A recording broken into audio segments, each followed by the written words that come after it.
नमस्कार, SPT news में आपका स्वागत है। पेश है 25 नवंबर सोमवार दोपहर 1:15 बजे राजस्थान की 15 बड़ी खबरें। सबसे पहले एक नजर डालते हैं आज की हेडलाइंस पर। मोदी बोले शीतकालीन सत्र में माहौल शीत रहे। बांसवाड़ा में सोने के खनन का रास्ता हो गया है साफ। बीजेपी के प्रदेश प्रभारी बोले भाजपा के कुछ पदाधिकारी मीडिया की दलाली करते हैं। दुल्हन के गिरफ्तार होने पर एक नहीं 6 दूल्हे हुए खुश। दिल्ली की हवा लगातार दूसरे दिन खराब, प्रदूषण फैलाने वाले वाहनों पर एक्शन। और अब खबरें विस्तार से सुनिए। संसद के शीतकालीन सत्र का सोमवार को पहला दिन है। सत्र की शुरुआत से पहले पीएम मोदी ने कहा कि शीतकालीन सत्र में माहौल शीत रहे, यही आशा करता हूं। दुर्भाग्य से मुट्ठी भर लोग राजनीतिक स्वार्थ के लिए संसद को हुड़दंगबाजी से कंट्रोल करने का प्रयास करते हैं। जनता उन्हें देखती है, फिर सजा देती है। 26 दिन तक चलने वाले सत्र में विपक्ष मणिपुर और अडानी मुद्दे पर सरकार को घेरने की कोशिश करेगा। कांग्रेस नेता प्रमोद तिवारी ने कहा कि उनकी पार्टी ने मणिपुर हिंसा, प्रदूषण, रेल दुर्घटनाओं पर भी संसद में चर्चा का प्रस्ताव रखा है। हालांकि संसदीय कार्य मंत्री किरण रिजिजू ने कहा कि चर्चा के मुद्दों पर कार्य मंत्रणा समिति फैसला करेगी।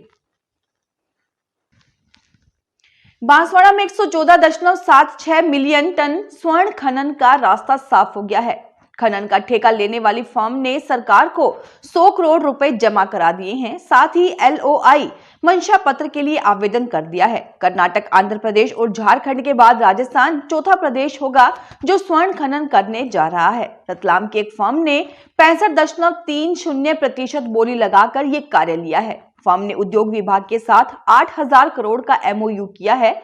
LOI के लिए आवेदन से पहले जरूरी 100 करोड़ जमा करा दिए।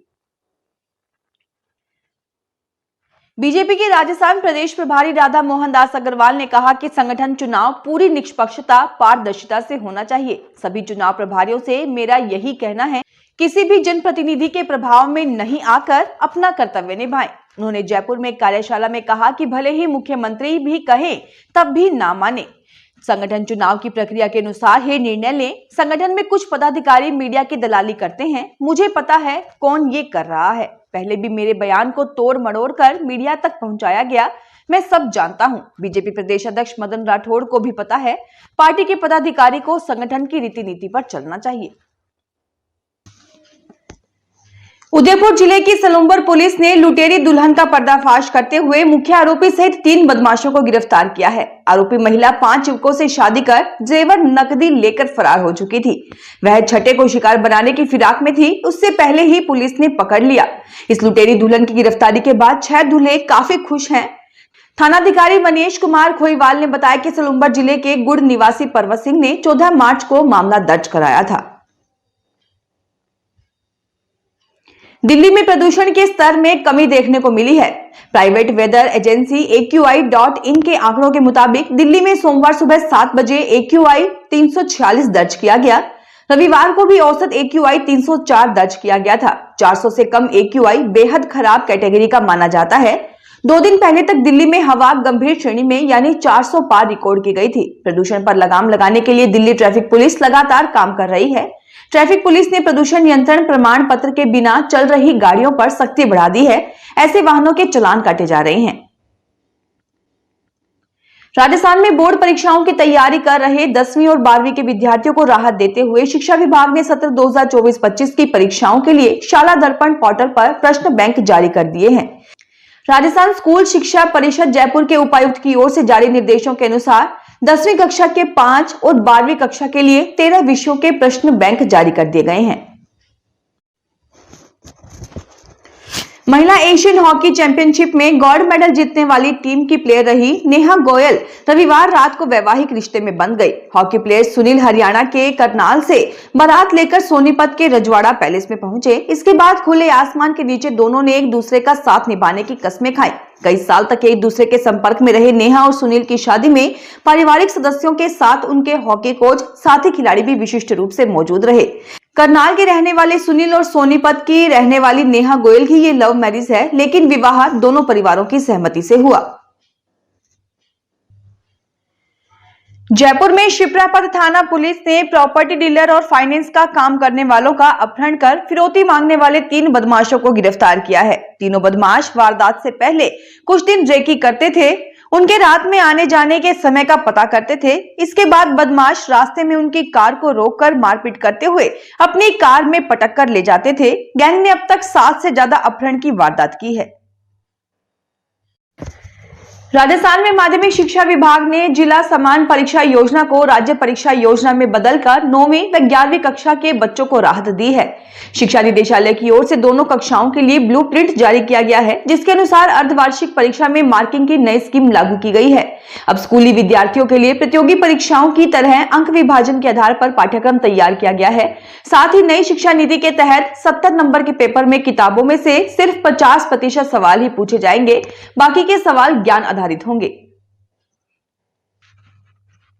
भरतपुर में थार गाड़ी की छत पर बैठकर दूल्हे ने हवाई फायरिंग कर दी। घटना का वीडियो सामने आया तो पुलिस हरकत में आई है।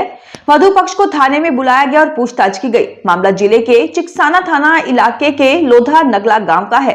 पुलिस ने एक टीम डीग जिले में दूल्हे के घर भी भेजी है। पुलिस ने बताया कि हवाई फायरिंग का एक वीडियो सामने आया है। मामले की जांच की गई तो पता चला कि वीडियो 22 नवंबर का लोधा नगला गांव का है। वीडियो में एक दूल्हा थार की छत पर बैठकर बंदूक से फायरिंग कर रहा है। राजस्थान में वन्य जीव अपराधों की गुत्थी सुलझाने के लिए wild life forensic DNA unit बनाई जाएगी। ये wild life forensic DNA unit Jaipur में स्थापित की जाएगी। इसके जयपुर में स्थापित होने से सवाई माधोपुर के रणथंभौर टाइगर रिजर्व को भी फायदा मिल सकेगा। ये उत्तर भारत की पहली हाईटेक यूनिट होगी, जिसे बनाने में करीब 14 करोड़ की लागत आएगी। राजस्थान में राजधानी जयपुर में जेईसीसी में आयोजित जयपुर सिल्वर शो 2024 लोगों के आकर्षण का केंद्र बना हुआ है।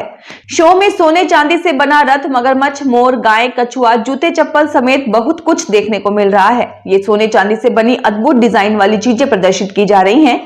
23 नवंबर को इस शो की शुरुआत हुई थी। आज 25 नवंबर को शाम तक चलने वाले इस शो में कारोबारी यहां सोने चांदी से बने तमाम ऐसे प्रोडक्ट लेकर आए हैं जिनकी खूबसूरती देखते ही बन रही है। देश भर से आए कारोबारी इस शो में शिरकत कर रहे हैं। जयपुर के ऑलमाइटी इंटरनेशनल एस्ट्रोलॉजी कॉन्क्लेव का 28 नवंबर को नारायण सिंह सर्किल स्थित इंद्रलॉक्स ऑडिटोरियम में उद्घाटन होगा। इसमें ज्योतिष, वास्तु और योग विशेषज्ञ भाग लेंगे। कार्यक्रम का उद्घाटन सत्र भारत का भविष्य विषय पर केंद्रित होगा, जिसमें ज्योतिष और विशेषज्ञ देश के भविष्य को लेकर अपने अनुमान और आकलन प्रस्तुत करेंगे। कार्यक्रम के समापन में सभी प्रमुख अतिथियों और विशेषज्ञों के लिए सम्मान समारोह भी आयोजित किया जाएगा।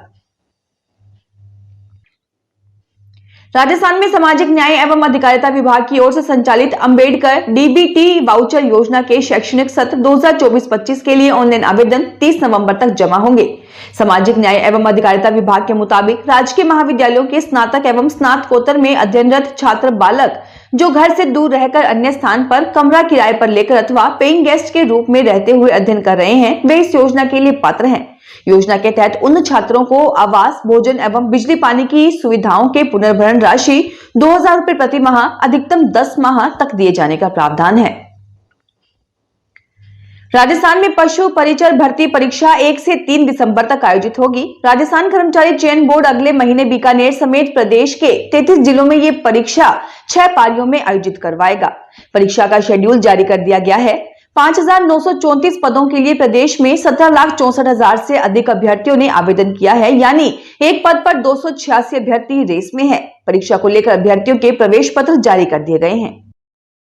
फिलहाल इस बुलेटिन में इतना ही। फिर हाजिर होंगे और बड़ी खबरों के साथ।